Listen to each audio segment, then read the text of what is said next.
Shamuna Jivana Keli Parayana Manasa Chandra Chakora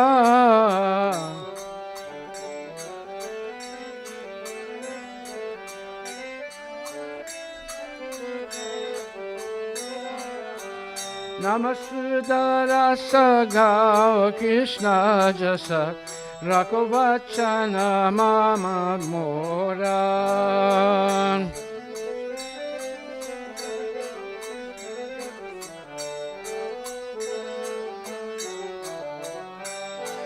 Hare Krishna, Hare Krishna, Krishna Krishna, Hare Hare, Hare Rama, Hare Rama, Rama Rama, Hare Hare.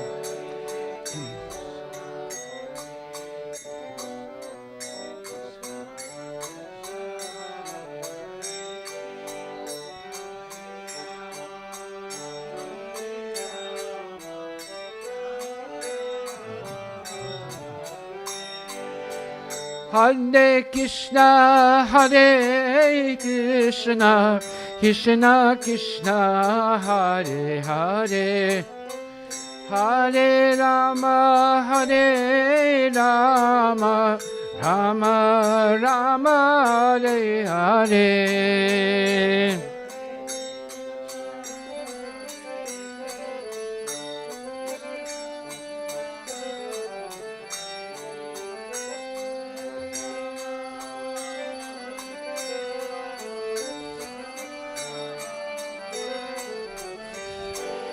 Hare Krishna, Hare Krishna, Krishna Krishna, Hare Hare, Hare Rama, Hare Rama, Rama Rama, Hare Hare.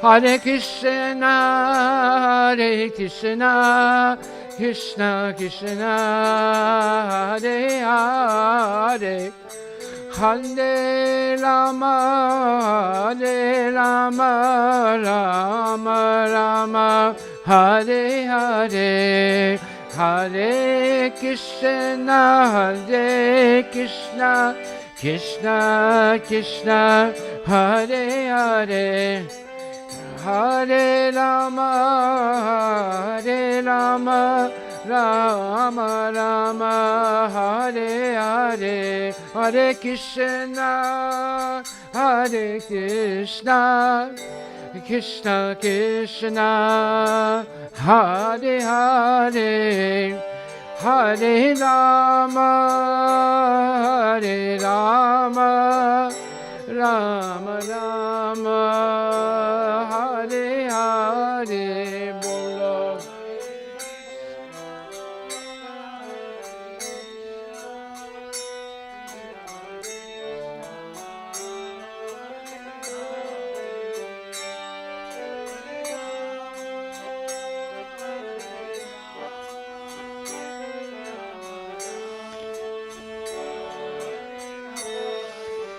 Bolo Hare Krishna, Hare Krishna, Krishna Krishna, Hare Hare, Hare Rama, Hare Rama, Rama Rama, Hare Hare.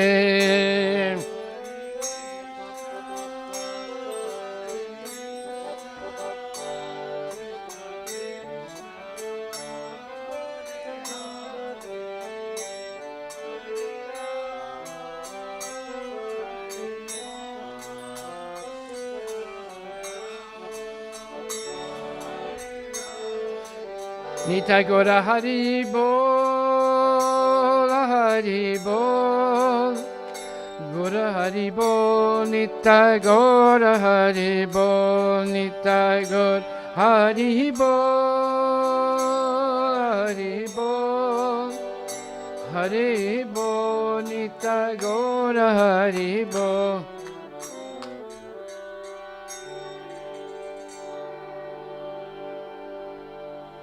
Gaur Premanande, Haribo, Haribo.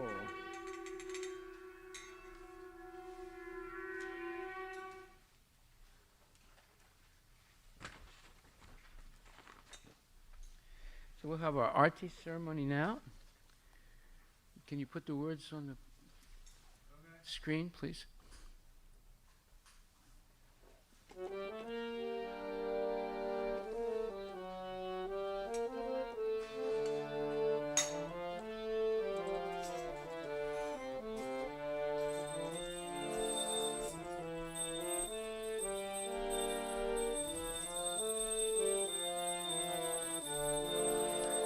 Hiba Jayo Jaya Gora Chande Arati Ke Soba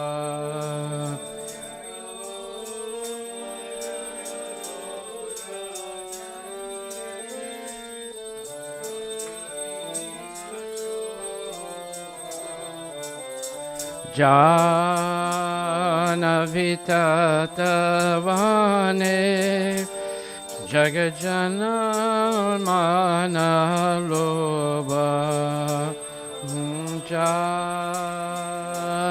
Vitatavane Jagajana Manaloba Gorangera Rotik Soba Jagajana Manaloba Gorangera Rotik Soba Jagajana Manaloba Jana Vitatavane Jagajana Manaloba Jana Vitatavane Jagajana Manaloba Kibadaki Nitaya Chan Vanminga Dadhara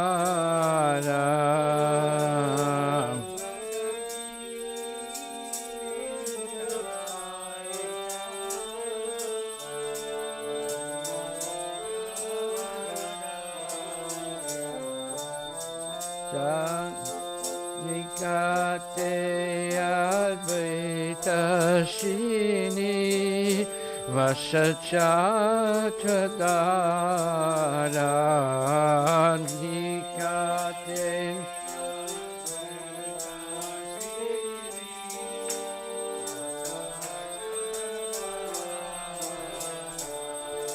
Jayo Jaya Gora Chande Arati Ke Soba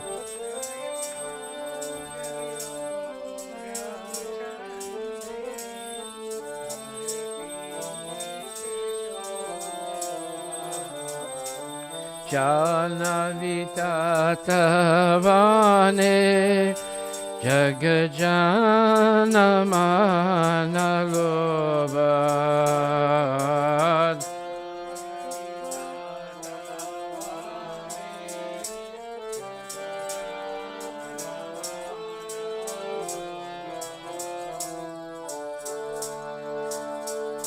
Hibaboshi Rachingora Chan Radha Singasane Hibaboshi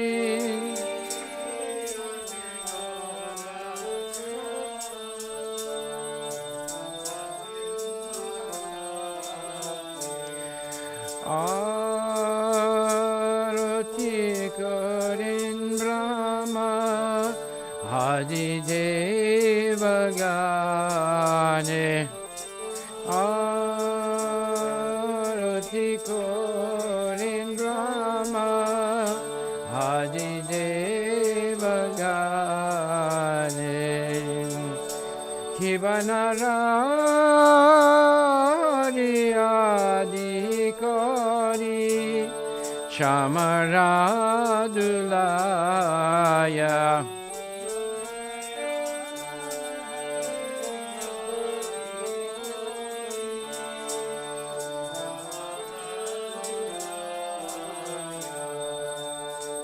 Sanjaya Mukunda Vasudhana Ligaya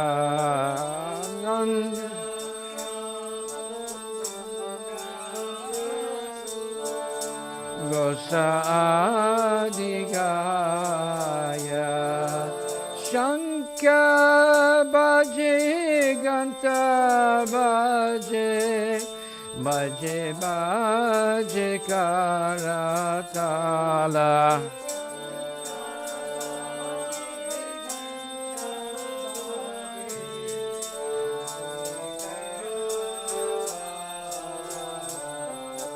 Madhura Midanga Bhaje Paramarasala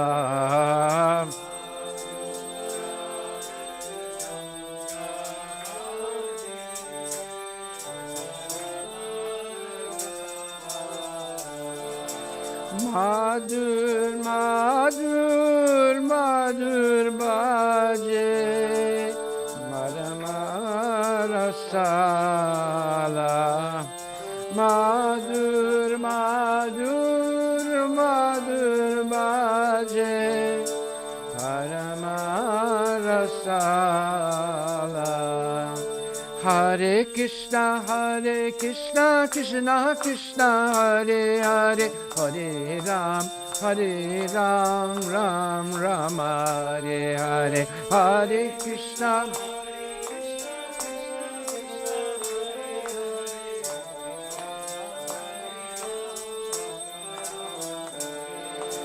Hare Krishna, Krishna Krishna, Hare Hare, Hare Ram, Ram Rama, Hare Hare.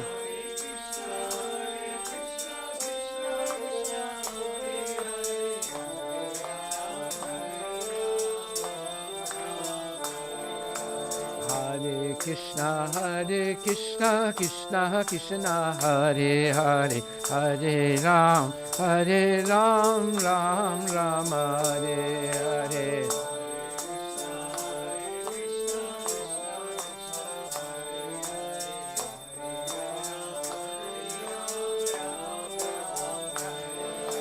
Hare Krishna, Krishna Krishna, Hare Hare, Hare Ram, Ram Rama, Hare Hare. Hare Krishna, Krishna Krishna, Hare Hare, Hare Ram, Ram Rama, Hare Hare. Hare Krishna, Krishna Krishna, Hare Hare, Hare Ram, Ram Ram, Hare Hare.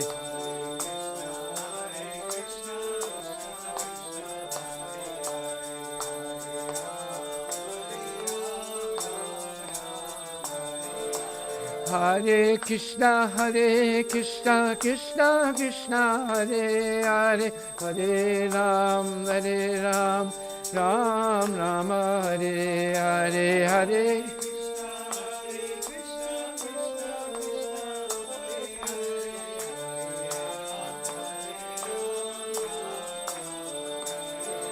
Hare Krishna, Krishna Krishna, Hare Hare, Hare Ram, Ram Hare Hare.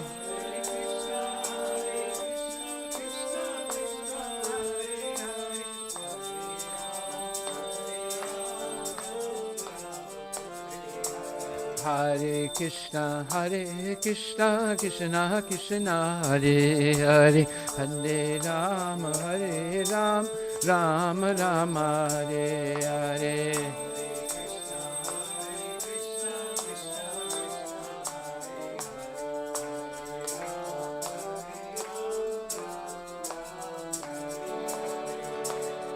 Kiba Shankar Bhaje Ganta Bhaje Madhur Madhur Madhur Bhaje Kiba Shankar Bhaje Ganta Bhaje Madhur Madhur Madhur Bhaje Madhur Madhur Madhura Bhajan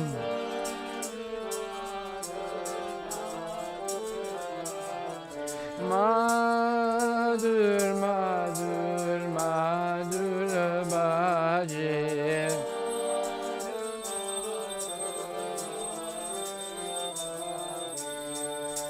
Kiba Bahu Koti Chandra Jini Vadana Ujvala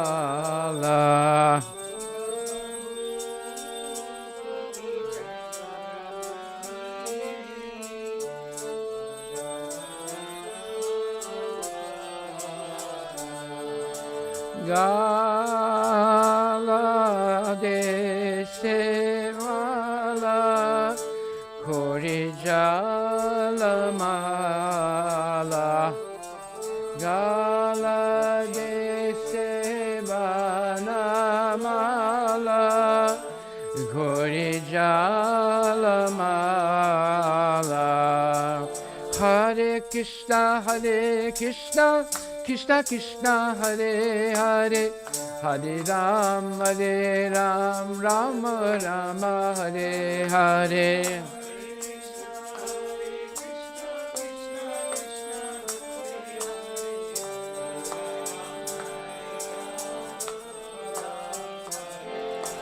Hare Krishna Krishna Krishna Hare Hare Hare Ram Ram Rama Hare Hare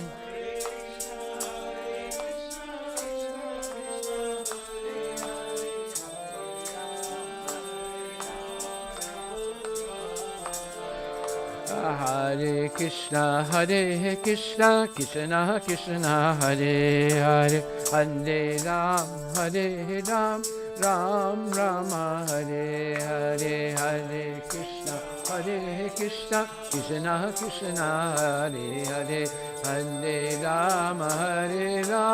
Ram Ram Hare Bola Hare Krishna Krishna Krishna Hare Hare Hare Ram Ram Hare Hare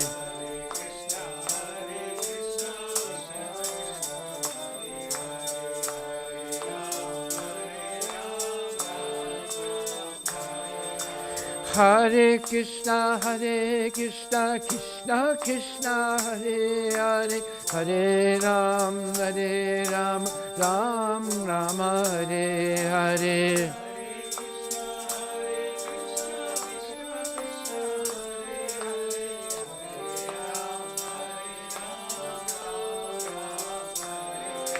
Hare Krishna Krishna Krishna Hare Hare Hare Ram Ram Hare Hare Hare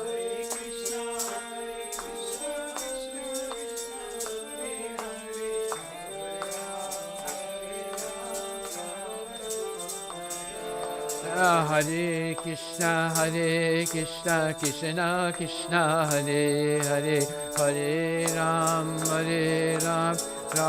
Ram Hare Hare Hare Krishna Krishna Hare Hare Hare Ram Ram Hare Shiva Sukha Narada me Gada Gada.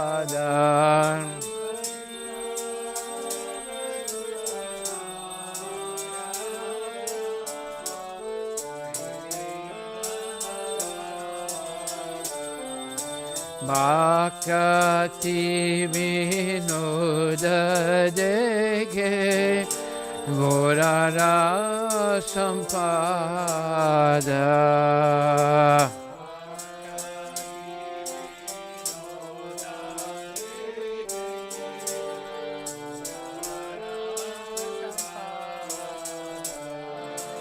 Hare Krishna, Krishna Krishna, Hare Hare, Hare Ram, Rama Rama, Hare Hare, Hare Krishna, Krishna Krishna, Hare Hare, Hare Ram, Rama, Hare Hare, Hare Krishna, Krishna Krishna, Hare Hare, Hare Ram, Ram Ram, Hare Hare.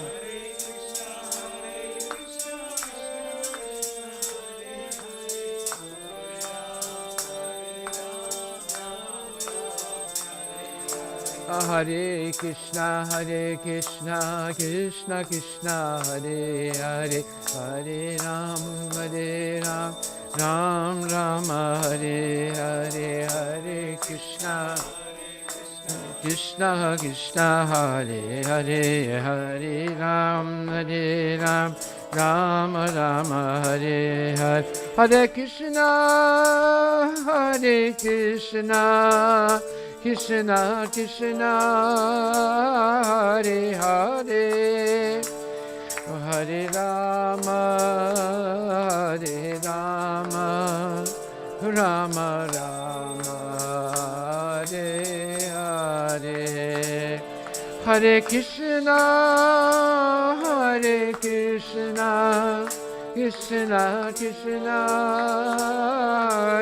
Hare Hare, Hare Rama, Rama Rama, Hare Hare. Jai Guru, Hari Bol, Hari Bol, Hari Bol, Nitai Guru, Hari Bol, Nitai Guru.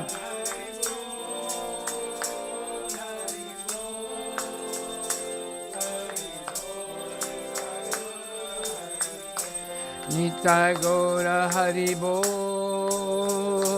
Hari Bol, Hari Bol, Nitai Gaur, Hari Bol, Nitai Gaur, Hari Bol, Hari Bol, Hari Bol, Nitai Gaur, Hari Bol. Hare Krishna, Krishna Krishna, Hare Hare, Hare Rama, Ram Ram, Hare Hare,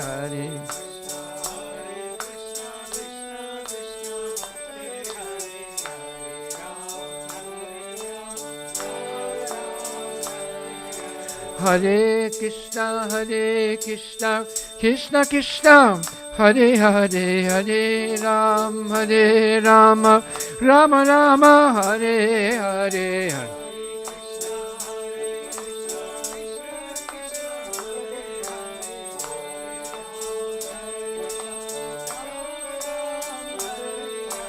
Hare Krishna, Krishna Krishna, Hare Hare, Hare Ram, Ram Ram, Hare Hare,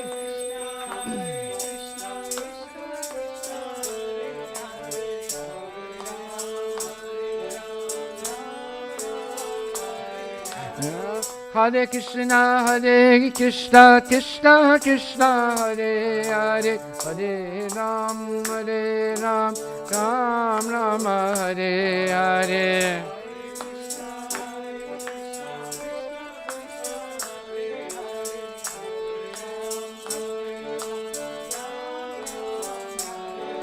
Hare Krishna, Krishna Krishna, Hare Hare, Hare Ram, Ram Ram, Hare Hare.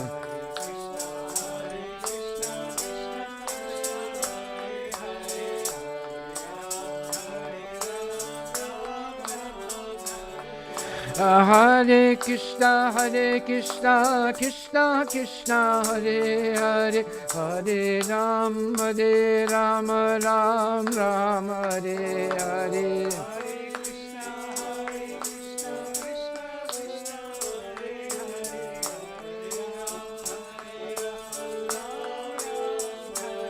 Hare Krishna, Krishna Krishna, Hare Hare, Hare Rama, Rama Rama, Hare Hare, Hare.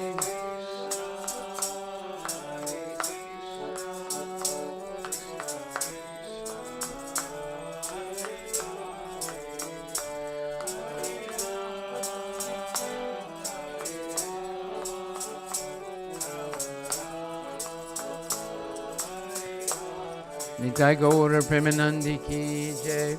Namaste Narasimhaya Pralada Lada Dayini.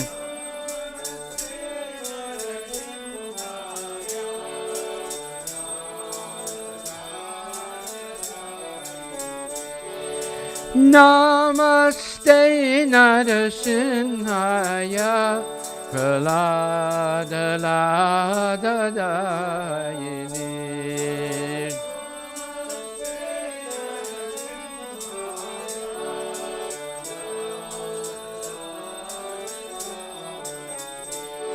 Hiranyakashipu Bhakshahai Shilatam Kanakalaye.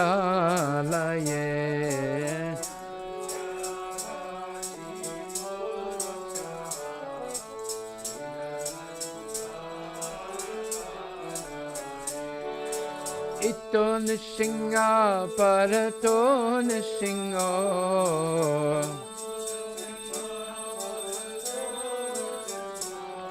Yato Yato Yami Tato Nishinga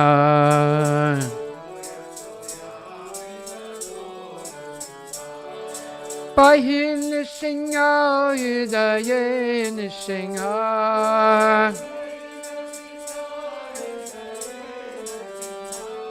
Narasina Madin Saranam Prapade.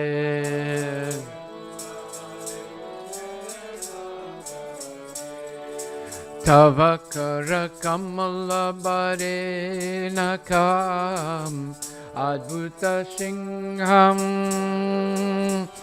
Dalita Hiranyakashipu Tanubringham Keshavajita Narahadi Rupa Jaya Jagadesha Hare Jaya Jagadesha Hare Jaya Jagadesha Hare Tavakara Kamala Bare Nakam Adbhuta Singham Dalita Hiranyakashipu Tanubringham Keshavajita Narahadi Rupa Jaya Jagadesha Hare Jaya Jagadesha Hare Jaya Jagadesha Hare Keshavajita Narahari Rupa Jaya Jagadesha Hare Jaya Jagadesha Hare Jaya Jagadesha Hare Kesavadita Narahari Rupa Jaya Jagadesha Hare Jaya Jagadesha Hare Jaya Jagadesha Hare Jaya Narasinghadev Jaya Narasinghadev Narasinghadev Jaya Narasinghadev Jaya Narasinghadev Jaya Narasinghadev Jaya Narasinghadev Jaya Narasinghadev Hare Krishna Hare Krishna Krishna Krishna Hare Hare Hare Rama Hare Rama Rama Rama Hare Hare Bolo Hare Krishna Hare Krishna Krishna Krishna Hare Hare Hare Rama Hare Rama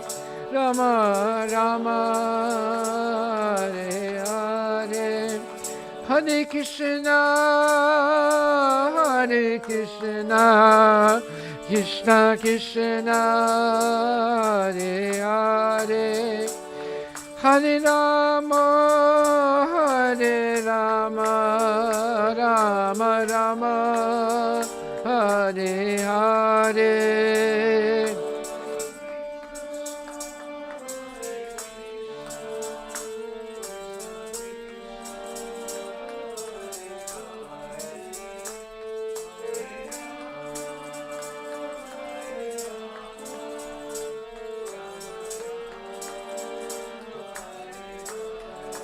Hare Krishna Krishna Krishna Hare Hare Hare Ram Ram Rama Hare Hare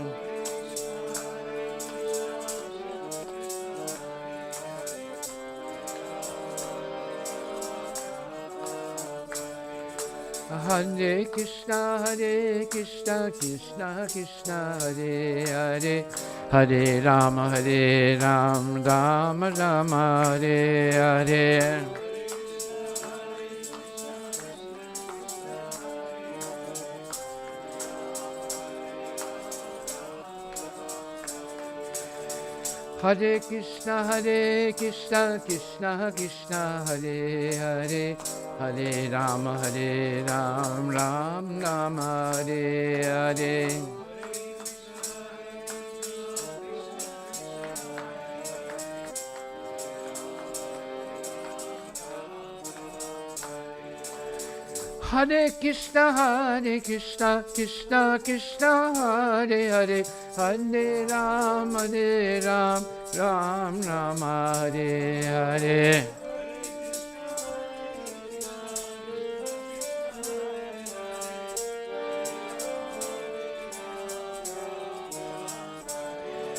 Hare Krishna Krishna Krishna Hare Hare Hare Ram Ram Rama Hare Hare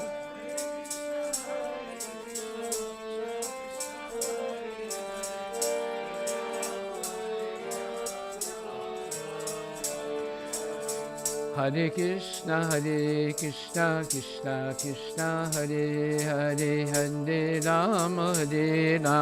Ram Ram Hare Hare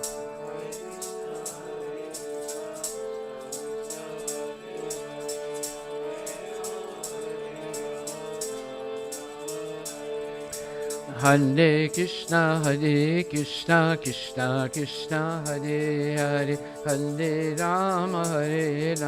Ram Ram Hare Hare Hare Krishna Krishna Hare Hare Hare Ram Ram Hare Hare Krishna, Krishna Krishna, Hare Hare, Hare Rama, Ram Rama, Hare Hare.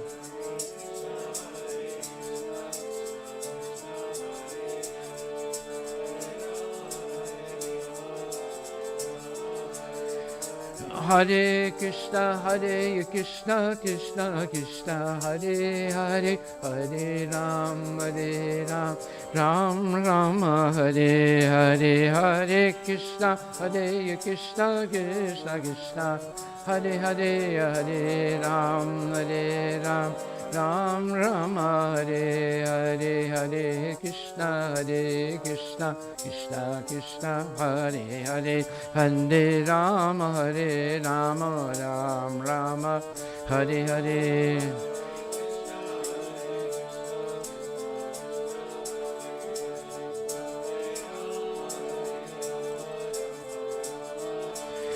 Hare Krishna, Krishna Krishna, Hare Hare, Hare Rama, Rama Rama, Hare Hare.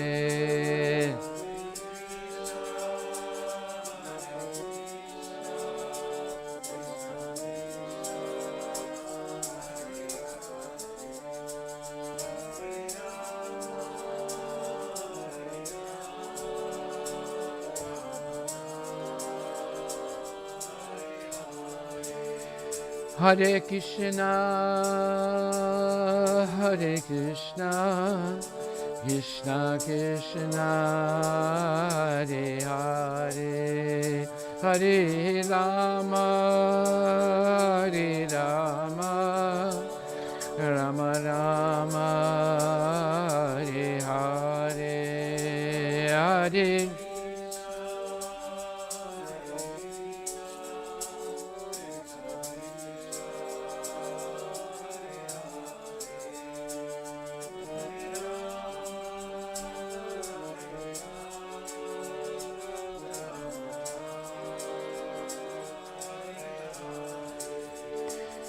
Hare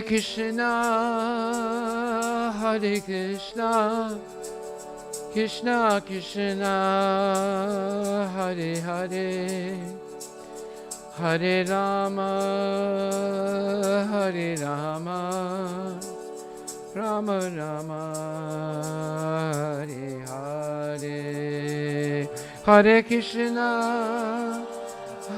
Krishna, Krishna Krishna, Hare Hare, Hare Rama, Rama Rama, Hare Hare.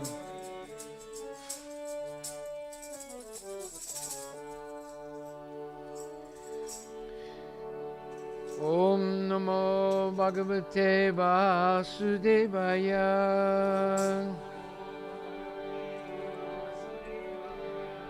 Om Namo Bhagavate Vasudevaya.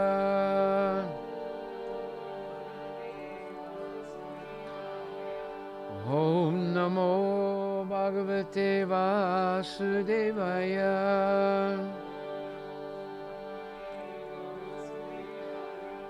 Hare Krishna, Krishna Krishna, Hare Hare, Hare Rama, Rama Rama, Hare Hare.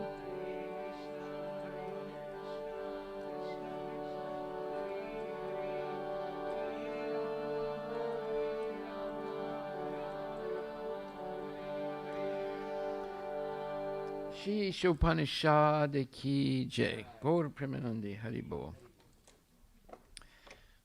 There are 108 Upanishads, and of the 108 Upanishads, the Sri Ishopanishad is the topmost. And it's only 18 verses, but it contains the entire philosophy of Krishna consciousness and how to attain eternal liberation in this lifetime. So it's a very profound Ishopanishad. Upanisha means it helps us come closer to Krishna. And the Upanishads are parts of the original 4 Vedas, but they are the philosophical parts. And it begins a shift from what's called the Karmakanda section of the Vedas. That is, how to achieve material desires through religious ritual activities. So that's explained in the Rig Veda, Samaveda, Yajurveda, and Atharva Veda. But the Upanishads are also parts of those 4 Vedas that begin to shift from self-interested service to pure love and devotion for Krishna without any self-interest. The only interest is to please the Lord. So the Ishopanishad is particularly, let's say, auspicious because it explains, number one, what is our actual property in life. So the concept of property determines the type of society that we live in. Like, for example, the United States is known to be a capitalist society in which personal proprietorship is protected by the law. Then you have socialist proprietorship, where the government most of the laws protect the government's right to own property, banking, and major financial institutions and so forth, and industries. Then you have the communist concept of proprietorship, where in pure communism, the people, the workers, own everything collectively. There's never been a real pure communist state. What happened in Russia was they never got out of the transition from the czarist rule as a dictator or monarch to a pure communist state. They always stayed in the middle where there was a transitional state, so they never really achieved what they wanted to achieve. And then the fascist state, where you have a dictator and his industrialist cronies, protects the rights of the dictator, and very few rights for the people.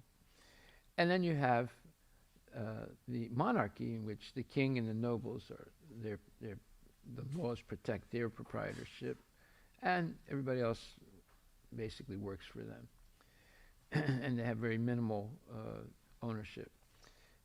Then you have anarchists, where nobody owns anything. It's just chaos. So you see, the concept of property determines the type of society that we live in. And every one of those societies have never really satisfied the people living in them. There's always been dissatisfaction. Why? Because they're all wrong concepts of proprietorship, that's why. So Ishopanishad explains who is the actual proprietor. And that's, yesterday we read the invocation verse, which is extremely profound, but I won't go over it again. But in verse number 1, or mantra number 1 of Ishopanishad, it says, Ishavaisham idam sarvam jatkinja jagatyam jagat tenatak tenabunjitaha maagridaha kashisriddanam, which means everything animate or inanimate that is within the universe is controlled and owned by the Lord, meaning Lord Krishna. One should therefore accept only those things necessary for himself or herself, which are set aside as his quota, and one should not accept other things, knowing well to whom they belong. So, this is the spiritual path if one wants to actually be liberated from the cycle of birth and death. Then they must learn this minimalist way of living. Minimalist way of living means that God has already set aside for every living entity, whether it's human beings or animals or insects or birds or reptiles or fish or whatever. He's already set aside their quota for living. Therefore, for example, an elephant can eat 400 pounds of vegetation or green things a day. Now, if you keep an elephant as a pet, you would have a hard time paying for all that feed. Imagine 400 pounds, and then all the dung that comes from it, and the pee and all that stuff. So it's a big thing keeping an elephant. That's why in the past only great kings kept elephants. But yet there are thousands of elephants in Africa and in Southeast Asia, and they're all eating every day. So their quota has been taken care of by Krishna, as well as the quota of the snake, the quota of the rabbit, the quota of everybody. Now, when we take more than what we need, then we get entangled in the laws of karma. And there's an example. If you put a sack of rice in a public place and just observe what happens, well, the birds will come, they'll take a few grains and leave. And they'll come back the next day again, expecting to find, the bag of rice. But if a man comes, he might look this way and that way. Nobody's looking. Takes the whole bag and denies everybody else, the birds and the animals and the other people. So the problem in the world today is greed. People are greedy. So therefore, why was there Occupy Wall Street? Well, people in New York, they're taking the subway and they're living check to check. And they see these high-rise buildings, like the Trump Tower and other buildings like that. And you have people in those buildings living on the 40th floor, making $1 million to $2 to sometimes $5 million a day. And then the people in the subways, they're living check to check. So, some people say, wait a minute, this is not fair. Why should they make so much money and we're just hardly subsisting? So then they would try to do, not that I endorse that type of protest, but you see, there is tremendous inequality, even in a capitalist state. By the way, the richer Amazon gets in Seattle, the more homeless people there are. Same thing is happening in San Francisco and Los Angeles and other major cities, New York also. So why is this phenomenon there where you see people living on the street, even in this freezing cold weather? Well, because they cannot compete in the society for different reasons. There are many different reasons why. And they fall through the cracks and they end up homeless. So we know about homeless people because we feed them every day with our food trucks. So the problem is this concept of proprietorship. So there's nothing wrong with a person who can make $1 million or $2 million or $5 million a day, because how much do they need to live? Well, let's look just at rotis. How many rotis can a man eat? How many rotis do you eat a day? 3 or 4. Okay. Now, let's say you make $5 million a day, but actually you could live very comfortably spending, let's say, $500 a day, right? That's a lot of money for most people, but, So what are you going to do with all the rest of the money? It should be used to help people become Krishna conscious, because that's the solution to all problems of life. So this is what this mantra is saying. Everything animate or inanimate that is within the universe is controlled and owned by the Lord. One should therefore accept only those things necessary for himself, which are set aside as his quota, and one should not accept other things, knowing well to whom they belong. And in the purport, His Divine Grace, A.C. Bhaktivedanta Swami Prabhupada explains, Vedic knowledge is infallible because it comes down through the perfect disciplic succession of spiritual masters, beginning with the Lord himself. Since he spoke the first word of Vedic knowledge, the source of this knowledge is transcendental. The words spoken by the Lord are called aporusheya, which indicates that they are not delivered by any mundane person. A living being who lives in the mundane world has four defects. He or she is certain to commit mistakes, is subject to illusion, has a propensity to cheat others, and their senses, or his or her senses, are imperfect. No one with these four imperfections can deliver perfect knowledge. The Vedas are not produced by such an imperfect creature. Vedic knowledge was originally imparted by the Lord into the heart of Brahma, the first created living being, and Brahma in his turn disseminated this knowledge to his sons and disciples who have handed it down through history until today. Since the Lord is Purnam, all perfect, there is no possibility of his being subjected to the laws of material nature, which he controls. However, both the living entities and the inanimate objects are controlled by the laws of nature and ultimately by the Lord's potency.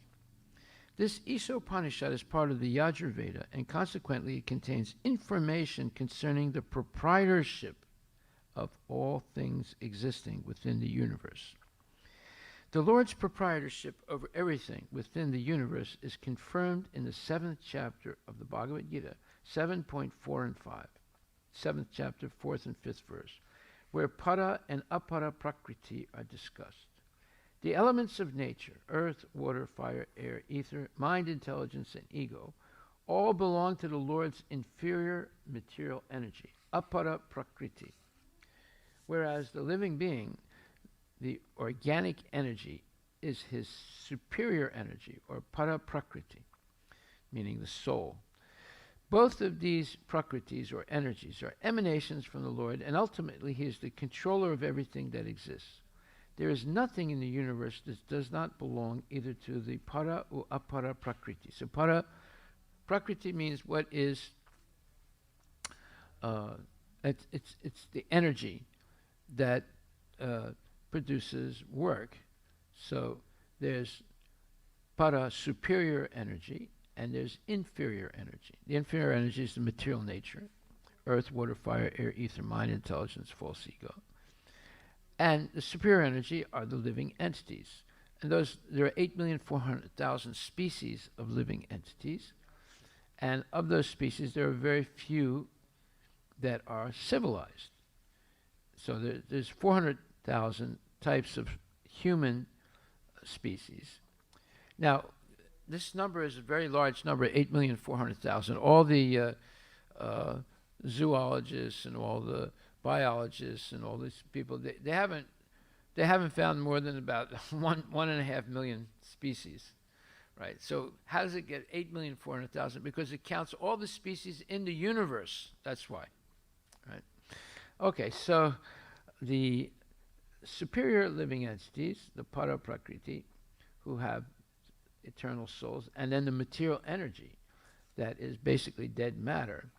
But both energies are Krishna's, and both are eternal. Even the material nature is eternal. However, it goes through two stages. It's manifest and it's unmanifest. So it is more difficult to understand material nature than it is to understand the spiritual nature or world. Why? Because the spiritual world never disappears. The material world will disappear, although it's still existing in its potential energy, and then comes back again. So it's very bewildering. However, we are the marginal energy of the Lord. That means we can go either way, either toward material ignorance or toward spiritual transcendental knowledge and eternal life. Now, our soul is eternal. It cannot be killed. It was never born and never will die. But it can be put into a state of illusion. And when we separate ourselves from Krishna, we fall immediately into a state of illusion and imagining all kinds of crazy ideas, like maybe I am God, or I am the controller, or I am independent. No one is independent. Everyone is being forced to do things. You eat something, you're forced to go to the toilet. You do some work, you're forced to get tired. You rest, you're forced to wake up and work again. So everything we do, we're forced to do it.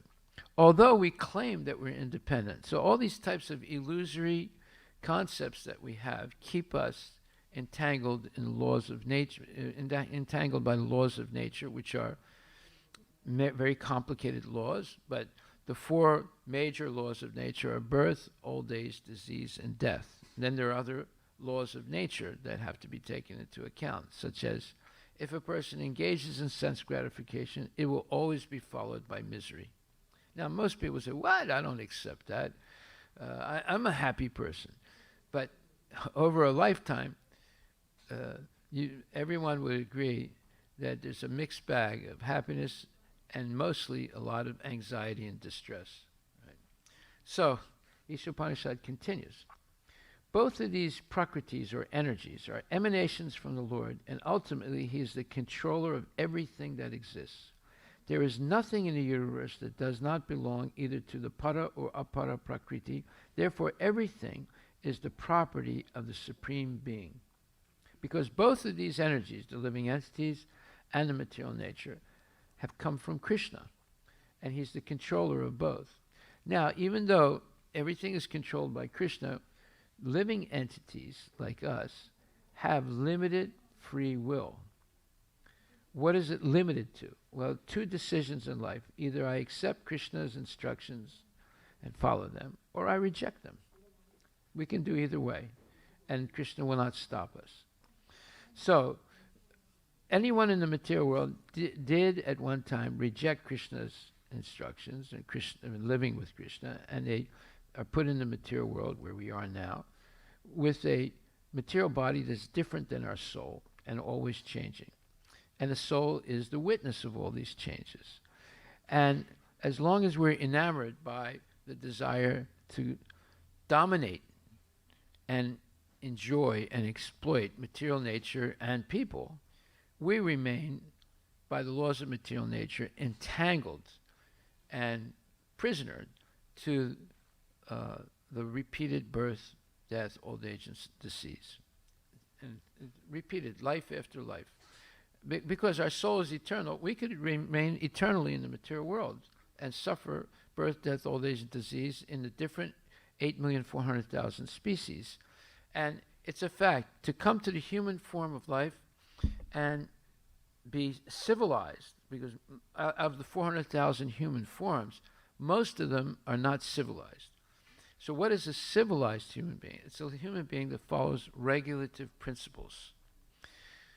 Going to sleep early, waking up early, chanting Hare Krishna during the Brahma Muhurta or 3 hours before sunrise, and attending Arati and classes and Tulsi Puja, and then hearing the class on the Srimad Bhagavatam and Bhagavad Gita, and then taking prasadam, and then you're ready to go out and work honestly, earn a living, support your family, take care of your kids, and at the same time execute spiritual life. So that's a regulated life, and that such a person is civilized.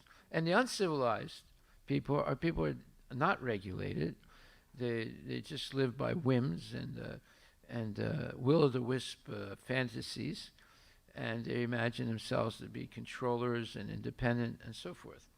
Okay, so because the Supreme Being, the Absolute Personality of Godhead, is the complete person, he has complete and perfect intelligence to adjust everything by means of his different potencies or powers. The Supreme Being is often compared to a fire, and everything organic and inorganic is compared to the heat and light of that fire. Just as fire distributes energy in the form of heat and light, the Lord displays his energy in different ways. He thus remains the ultimate controller, sustainer, and dictator of everything. Well, notice the word dictator. Because he dictates, he says, let there be light. There's light right away. Right? And he says, and let there be a material world. The material world appears. And he said, let it be populated with people who have rejected my instructions and my ardent desire that they live in the spiritual world eternally. Well, then all of a sudden, all the living entities appear, right, in the material world. And so he's always dictating. Now, in the Bhagavad Gita, it's a very interesting verse and purport in the 5th chapter, Bhagavad Gita, verse number.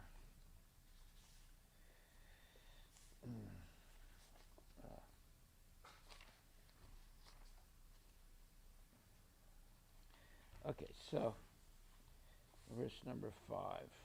It's 6th chapter, I'm sorry. It says,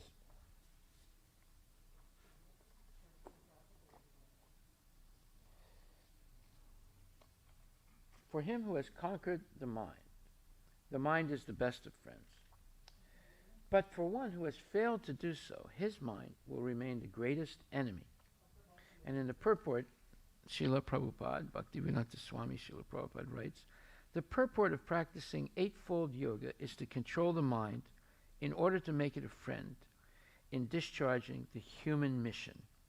Unless the mind, what is the human mission? It's to go back to Godhead. Right? That's the purpose of the material world, to give us a chance to reform ourselves and go back to Godhead where we came from. Unless the mind is controlled, the practice of yoga for show is simply a waste of time. One who cannot control his mind lives always with the greatest enemy, and thus his life and his mission are spoiled. The constitutional position of living entity is to carry out the order of the superior. As long as one's mind remains an unconquered enemy, one has to serve the dictations of lust, anger, greed, illusion, etc. But when the mind is conquered, one voluntarily agrees to abide by the dictation of the personality of Godhead, who is situated within the heart of everyone as Paramatma, or the Supersoul. Real yoga practice entails meeting the Paramatma within the heart and then following his dictation. For one who takes to Krishna consciousness directly, perfect surrender to the dictation of the Lord follows automatically. Now, how many times did he use the word dictation there? At least 6 times, I think, in this short, very short one paragraph. Why? Because, as it says here, it says, he thus remains the ultimate controller, sustainer, and dictator of everyone. So what does a dictator do? He gives dictation. You do like this, you do like that, right? So therefore, if we follow Krishna's instructions, we go back to the spiritual world. If we don't follow, we remain in the material world, birth after birth, floundering with lust, anger, greed, illusion, madness, and envy. The 6 enemies of the living entity. The Supreme Being is often compared, okay, so then it says, he is the possessor of all potencies, the knower of everything, and a benefactor of everyone. He is full of inconceivable opulence, power, fame, beauty, knowledge, and renunciation. Those are the opulences of the Lord. One should therefore be intelligent enough to know that except for the Lord, no one is a proprietor of anything. One should accept only those things that are set aside by the Lord as his quota. The cow, for instance, gives milk, but she does not drink that milk. She eats grass and straw, and her milk is designated as food for human beings. Such is the arrangement of the Lord. Thus we should be satisfied with those things he has kindly set aside for us, and we should always consider to whom those things we possess actually belong. So, this is all about proprietorship. Right? Who is the owner of this body? It's not me. I'm not controlling the body. I don't know how I'm digesting food. I don't know why my eyes are blinking always. I don't know why my heart is always beating. While I'm sleeping and completely oblivious, my heart's beating. blood is circulating, food is being digested, and blood is being made, and plasma is being made. All these mysterious things that are very complicated, but yet my body is producing them, and I don't know how it's. You know how you're doing it? No. I don't either. So this is all mysterious, right? So take, for example, our dwelling, which is made of earth, wood, stone, iron, cement, and so many other material things. If we think in terms of Sri Upanishad, we must know that we cannot produce any of these building materials ourselves. We can simply bring them together and transform them into different shapes by our labor. A laborer cannot claim to be a proprietor of a thing just because he has worked hard to manufacture it. Now, that's a red flag for communists. There's a what? No, the workers should own everything, not the capitalists. But that's not the way it is, even in the communist countries. In modern society, there's always a great quarrel between the laborers and the capitalists. This quarrel has taken an international shape, and the world is in danger. Men face one another in enmity and snarl like cats and dogs. Sri Upanishad cannot give advice to the cats and dogs, but it can deliver the message of Godhead to man through the bona fide acharyas, or holy teachers. The human race should take the Vedic wisdom of Sri Upanishad and not quarrel over material possessions. One must be satisfied with whatever privileges are given to him by the mercy of the Lord. There can be no peace if the communists or the capitalists or any other party claims proprietorship over the resources of nature, which are entirely the property of the Lord. The capitalists cannot curb the communists simply by political maneuvering, nor can the communists defeat the capitalists simply by fighting for stolen bread. If they do not recognize the proprietorship of the Supreme Personality of Godhead, all the property they claim to be their own is stolen. Consequently, they will be liable to punishment by the laws of nature. Nuclear bombs are in the hands of both communists and capitalists, and if both do not recognize the proprietorship of the Supreme Lord, it is certain that these bombs will ultimately ruin both parties.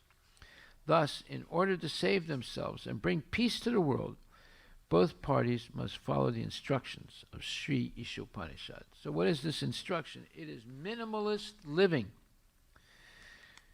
It's no use eating 10 rotis if you're satisfied with 3, right? Yeah. The extra 7 will just give you a stomach ache, you'll get constipated, you'll get a headache, you'll have trouble waking up in the morning, and so forth. So this overindulgence is a symptom of ignorance. More people have died by overeating than by starving. Right? They're dying every day because of obesity. Human beings are not meant to quarrel like cats and dogs. They must be intelligent enough to realize the importance and aim of human life. The Vedic literature is meant for humanity and not for cats and dogs. Cats and dogs can kill other animals for food without incurring sin. But if a man kills an animal for the satisfaction of his uncontrolled taste buds, he is responsible for breaking the laws of nature. Consequently, he must be punished. Wow. That means all the hunters and the fishers, they're all going to suffer terrible karma for what they're doing. The standard of life for human beings cannot be applied to animals. The tiger does not eat rice and wheat or drink cow's milk because he has been given food in the shape of animal flesh.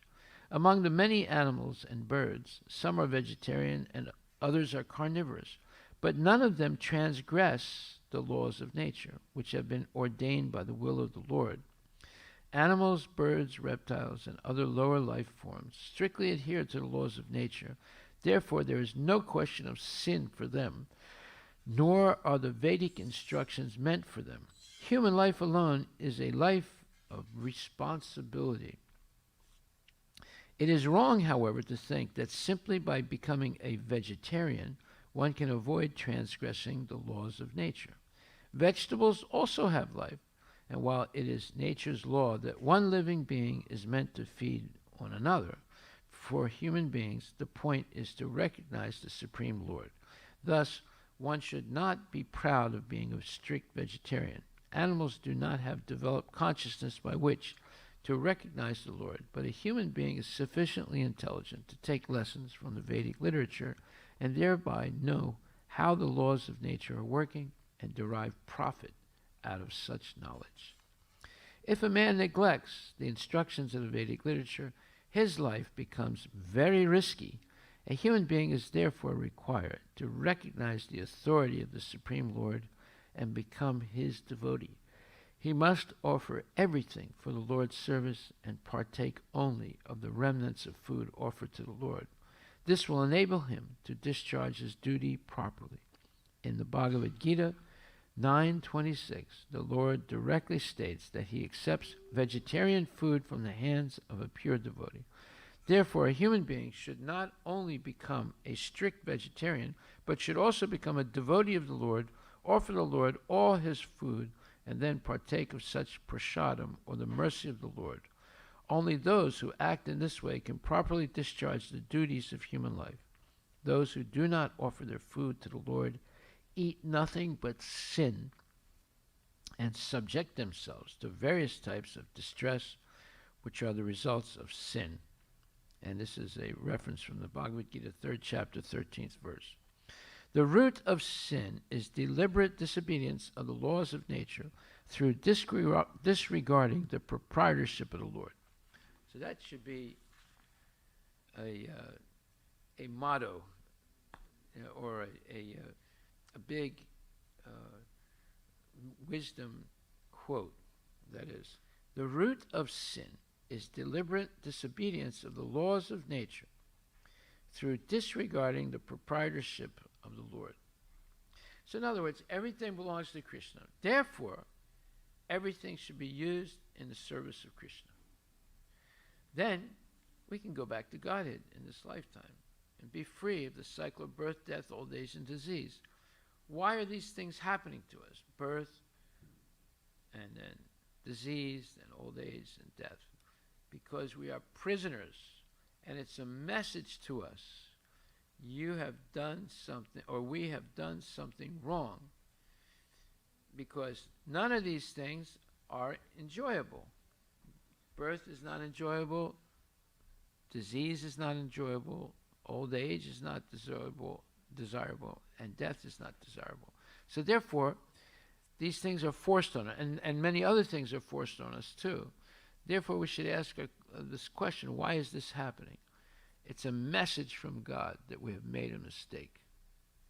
Now, if we can't figure out what mistake we made, then we should go to a spiritual, pure devotee and get the knowledge that's necessary to get ourselves out of this mess. And if we don't ask these questions, why am I suffering? Why I want to be happy, but still suffering comes. I'm not working for suffering, but still suffering comes. So there's a reason why. And it's all related to what we're reading now. And then it says, in the Bhagavad Gita 9:26, the Lord directly states that he accepts vegetarian food from the hands of a pure devotee. Therefore, a human being should not only become a strict vegetarian, but should also become a devotee of the Lord, offer the Lord all his food, and then partake of such prasadam, or the mercy of the Lord of God. Only those who act in this way can properly discharge the duties of human life. So Krishna consciousness is the only religion in which you can go back to Godhead simply by eating. So all the fat people in the world should read this Ishopanishad, because they're not eating correctly. They should eat only prasadam, right? Those who do not offer their food to the Lord eat nothing but sin and subject themselves to various types of distress, which are the results of sin. The root of sin is deliberate disobedience of the laws of nature through disregarding the proprietorship of the Lord. Disobeying the laws of nature or the order of the Lord brings ruin to a human being. Conversely, one who is sober, who knows the laws of nature, and who is not influenced by unnecessary attachment or aversion, meaning hatred, is sure to be recognized by the Lord and thus become eligible to go back to Godhead, back to the eternal home. Well, tomorrow we're going to talk about what these laws of nature are. It's very important to understand them. It's not simply birth, death, old age, and disease, although those are the big ticket laws. But there are many other subsidiary laws that you don't even know about. You don't even realize. But once you hear them, you suddenly realize, my God, I should have heard this years ago. So we'll keep that for tomorrow. So are there any questions anyone would like to ask?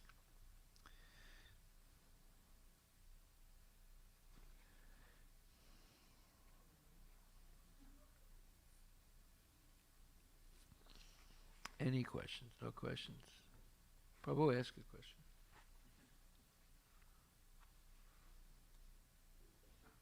Huh? Which one? No question? Okay. No question, no answers. So regarding the minimalistic life, right? Yes. So you always It doesn't preclude you making millions of dollars every day. yeah. Some people have that power, Yeah. right? So they should not, if they have that power, they should do it. But how are you going to use the money? That's the question, yes. Yeah.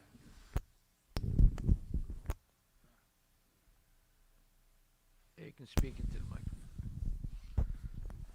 So you always say that keep your increase your minimum or something like that. I forgot the exact sentence that you said. We say that you have to decide what your minimum is with your wife. Yeah. And then you can't arbitrarily decide if you're married. She has to also agree. But yeah. you both have to agree that you should have a minimalist life. Yeah. So my question is, we oftentimes we see that even among devotee community, we don't see people, I mean, including myself, we don't see people following this minimalistic life. So what's the hope? There are very few people, I mean, one or two people like you who follow this, what they say. So what's the hope, looking at others? No, it's just like, first of all, you have to hear about it. Yeah. Then you have to think about it. And you have to compare. Like, for example, I'll give you an example. There was once a poor family, husband and wife. They didn't have any kids. And they had a sewing machine. So they would keep the sewing machine going 24 hours a day. The husband would work 12 hours, the wife would work 12 hours while the husband slept. And then the husband would work and the wife would sleep. I mean, they'd cook and take a bath or whatever, but they were living, very, very, let's say, hard life, right? And they were trying to make money. So they made some money, and they were ready to buy a nicer house than this little cottage they were living in, right? And they were looking around at better neighborhoods from where they were living. And then one day before they bought the house, these robbers robbed several people in the neighborhood where they wanted to live and killed them. Killed some of them and robbed them. And they got a wake-up call, and because these people were wealthy people, right? So then they were a little worried, my God, what are we going to, no one's coming to our neighborhood because nobody's got any money there. Yeah. And these people have money. They came and robbed them and killed them. So they went to see a sadhu, and they said, we have this money, right? And we were going to buy a house. And then this thing happened. It scared the heck out of us. What should we do? So the sadhu looked at him and said, well, you want me to tell you the truth, or you want me to just, by telling false. Talk nonsense to you. They said, no, we want the truth. He said,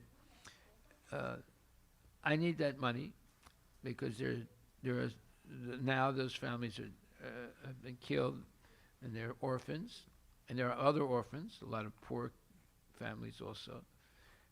Sometimes they die and they leave orphans. I'll open an orphanage. So husband and wife thought about this, and they agreed. Now, they didn't have any children. So they gave the money, and the sadhu offered, or actually offered, he wasn't a cheating sadhu, right? He was a genuine sadhu. He opened a whole orphanage, and he had like 20 kids in that orphanage, you know, and they were happy. So then this couple would visit them and bring them some gifts. So they didn't have any kids, but now they had 20 kids. And those kids loved them, right? And that was their happiness. They continued working in their little cottage. They didn't change their style of life. No dacoits came to them because, you know, they were just ordinary people, right? But now they were very happy because they did this thing, you know, that sadhu recommended. And he was a genuine sadhu. And now they had like 20 kids, and they would treat them like their own mother and father. Right? So that's a story, right? So there's nothing wrong with making money, you know, but it's how you spend the money. That's what is the, you know, the real issue. Prabhupada said, "I have come to America," and at first he said, "I'm going to make the hippies into happies." And then he said, "The problem in America is people don't know how to spend money. I will teach them how to spend the money correctly." Well, that's what he did, right? He so much money came to him, and he used it all to spread Krishna consciousness. He didn't waste a penny. You know. Okay. Does that answer your question? Yeah. Any other questions? Yeah.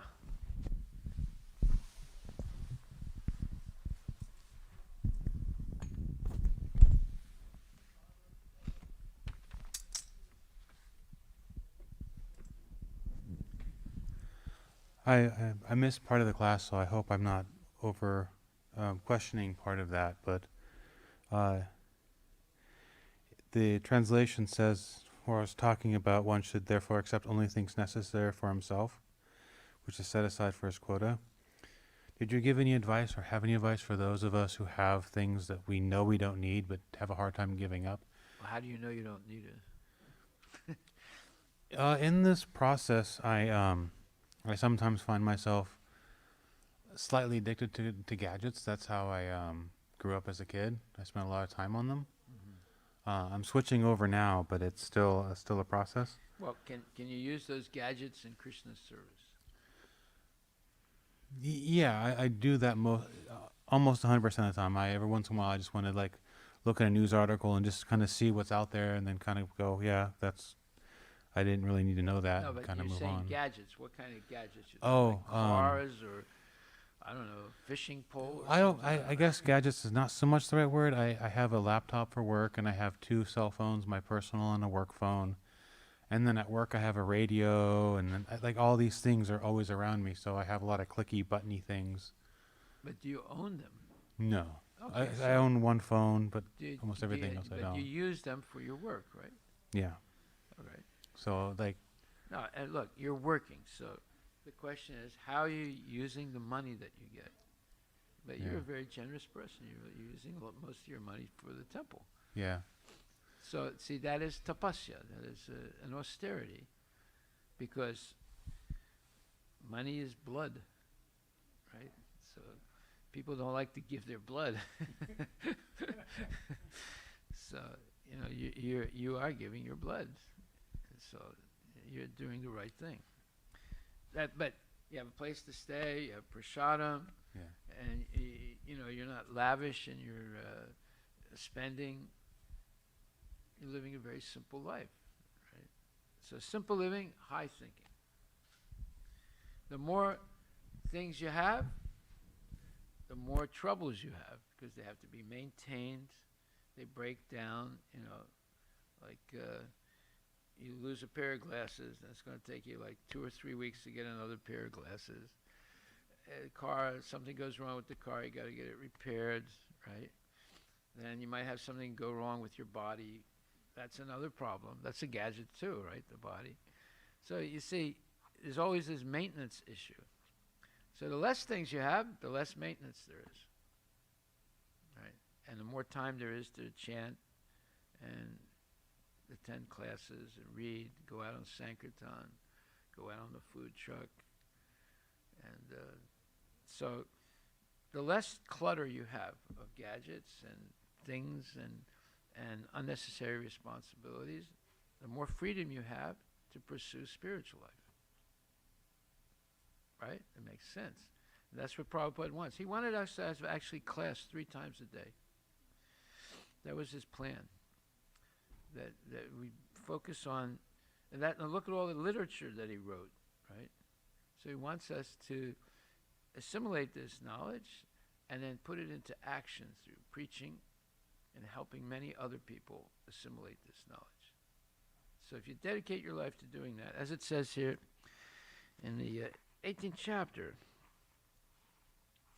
sometimes people say, well, you knew Prabhupada, you saw him, and I don't know what, or 5,000 years ago Arjuna saw Krishna, I don't see Krishna, so, I don't know what Krishna wants me to do. Well, no, that's not true. I can tell you what Krishna wants you to do right now. Nachatasma ya idam paramam guyam mad bhakti swabhidasyati bhaktim mais param kritva mam evaisasya samsayam nachastasman manusyesu kaschid me priyakritama bhavita nacha me tasmad anya priyataro bhuvi. For one who explains the supreme secret, meaning Bhagavad Gita, right? Rajavidya, Rajaguyam, right? The supreme secret, the king of all secrets. One who explains this supreme secret to the devotees. Pure devotional service is guaranteed, and at the end, he will come back to me. There is no servant in this world more dear to me than he, nor will there ever be one more dear. So, just imagine how dear Prabhupada is to Krishna. He wrote Bhagavad Gita as it is, not as I would like it to be, or I wish it was, or as it is. And anyone who reads the Bhagavad Gita sincerely, with the help of devotees, becomes a devotee. Right? So, now you know what Krishna wants you to do. These are Krishna's words. You should learn Bhagavad Gita and teach others, and live it yourself. So it's not that, oh, well, Krishna was there 5,000 years ago. I don't see him today, so I don't really know what I should do. No. That's why Bhagavad Gita is here, and Srimad Bhagavatam. And this verse, 18th chapter, verses 68 and 69, is a direct order by Krishna.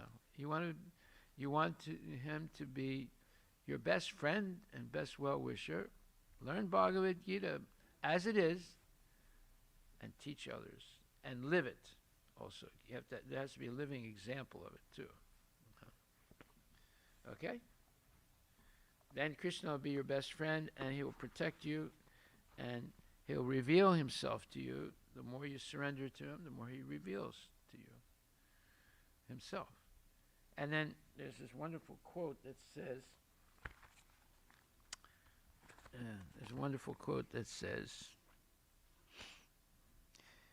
it is the duty of every living being to perform welfare activities for the benefit of others with his life, wealth, intelligence, and words. The Vaishnava, like Sanatana Goswami, is an ocean of mercy to the fallen, conditioned souls, and indeed, he is so compassionate that, although for himself he knows no unhappiness, he feels unhappiness on account of others' suffering. Okay, so the devotee is characterized by the phrase Kripam Buddhi Ya Para Dukkha Dukhi. When the devotee sees other people suffering, he feels very discouraged, very unhappy, and feels that he must do something to help them. Now, we go out with the food truck, we go on Sankirtan, we see millions of people suffering every day. They're unhappy, they're in trouble. So that should touch the heart of the devotee, and make the devotee convinced that I have to do everything possible to help these people in some way or other. Now, of course, if someone comes up to you and say, hey man, you got some change for me?